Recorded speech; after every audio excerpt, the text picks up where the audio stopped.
اگر تم اپنی زندگی میں کچھ بڑا کرنا چاہتے ہو تو یہ سفر آسان نہیں ہوگا۔ آج کے زمانے میں زیادہ تر لوگ سوسائٹی کی باتوں کو بنا سوچے سمجھے مان لیتے ہیں، اور وہی ایڈوائس انہیں دھیرے دھیرے ایسی زندگی کی طرف لے جاتی ہے جہاں نہ کوئی پرپس ہوتا ہے اور نہ کوئی اصلی خوشی۔ اب خود سے ایک سوال پوچھو، کیا واقعی لوگ چاہتے ہیں کہ تم ایک کامیاب انسان بنو؟ جواب ہے نہیں، حقیقت بالکل اس کے الٹ ہے۔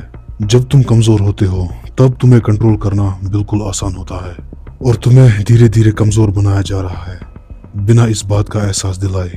اگر تم باہر جا کر لوگوں کو دیکھو تو زیادہ تر لوگ اپنی ہیلتھ، فوکس اور پرپس کو کھو چکے ہیں۔ ان کے پاس ڈائریکشن نہیں ہے، انرجی کم ہے، اور ان کی زندگی میں کوئی کلیئر پرپس نہیں ہے۔ اگر تم ان لوگوں جیسا نہیں بننا چاہتے تو تمہیں ماڈرن دنیا کی اکثر ایڈوائس کو اگنور کرنا ہوگا۔ آؤ سمجھتے ہیں وہ چیزیں جو آج لوگوں کی مینٹل اسٹرینگتھ اور کیریکٹر کو دھیرے دھیرے کمزور کر رہی ہے۔ نمبر 1، بنا سوچے سمجھے کنٹینٹ کنزیوم کرنا۔ انسٹاگرام ریلز، شارٹ ویڈیوز جیسے ایپلیکیشنز دیکھنے میں ہارملیس لگتے ہیں، لیکن انہوں نے لوگوں کا اٹینشن اسپیم برباد کر دیا ہے۔ اگر تمہارا زیادہ تر ٹائم صرف سکرول کرتے ہوئے نکلتا ہے تو ہو سکتا ہے تم اپنا پرپس کھو چکے ہو۔ آن لائن دنیا میں کنٹینٹ اور انسٹنٹ سٹیمولیشن کا نشہ اتنا گہرا ہے کہ انسان خود کو ہی بھول جاتا ہے۔ اسے باہر نکالنے کا ایک ہی طریقہ ہے، ڈوپامین ڈیٹاکس۔ جب تم کچھ وقت کے لیے ان نیسیسری سٹیمولیشن سے دور رہتے ہو تب تمہارا فوکس واپس آنا شروع ہوتا ہے اور تم ایک مائنڈ لیس زومبی کی طرح جینا چھوڑ دیتے ہو۔ اس کے بعد شانتی سے ڈیسائیڈ کرو کون سی اپلیکیشنز تمہاری موبائل میں رہنی چاہیے اور کون سی ڈیلیٹ ہونی چاہیے۔ جو اپلیکیشن تم رکھو ان کے لیے رولز بناؤ، کنٹینٹ کو ریوارڈ بناؤ، عادت نہیں۔ شروع میں مشکل لگے گا لیکن دھیرے دھیرے تم خود کو دوبارہ زندہ محسوس کرو گے۔ نمبر 2، سوسائٹی کی ہر بات ماننا۔ اگر تم لوگوں کی ہر بات مانو گے تو اپنی اصلی پوٹینشیل تک پہنچنا بہت مشکل ہو جائے گا۔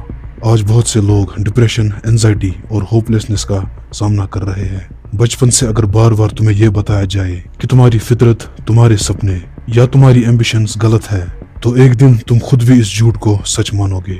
پھر تم اس شیر کی طرح بن جاؤ گے جو جنگل کا بادشاہ تھا لیکن زو کے پنجرے میں بند ہوتے ہوتے اپنی طاقت، اپنی پہچان دونوں کھو بیٹھا ہے۔ ماڈرن انسان کے ساتھ بھی کچھ ایسا ہی ہو رہا ہے، اس لیے لوگوں کے جال میں اتنا مت الجھو کہ باہر نکلنا ہی ناممکن لگے۔ یاد رکھو، تمہارے فیوچر کی سب سے زیادہ فکر کسی اور کو نہیں، صرف تمہیں ہونی چاہیے۔ نمبر 3، اپنی زندگی کی کمانڈ نہ لینا۔ آج سے 100 سال پہلے کم عمر میں ہی لوگ ذمہ داری اٹھانا سیکھ جاتے تھے۔ ان کے اندر ڈسپلن تھا، کیریکٹر تھا اور اپنی زندگی کے فیصلے لینے کی ہمت تھی۔ آج بہت سے لوگ بڑے ہو جاتے ہیں لیکن رسپانسبلٹی لینے سے ڈرتے ہیں۔ تمہیں یہ سمجھنا ہوگا کہ تم اپنی زندگی کے لیڈر ہو۔ اگر تم اپنی زندگی کے ڈیسیجنز خود نہیں لے پا رہے ہو تو وقت آ گیا ہے سب کچھ بدلنے کا۔ اپنی سرکمسٹنسز کو بلیم کرنا بند کرو۔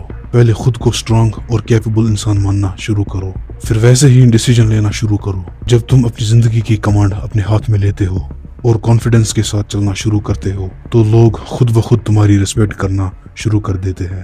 یاد رکھو، اصلی طاقت دوسروں کو کنٹرول کرنے میں نہیں ہے بلکہ خود کو کنٹرول کرنے میں ہوتی ہے، اور جس دن تم نے اپنے دماغ، اپنی عادتوں، اپنی زندگی پر کنٹرول حاصل کر لیا اس دن تم باقی لوگوں جیسے نہیں رہو گے۔ Be honourable.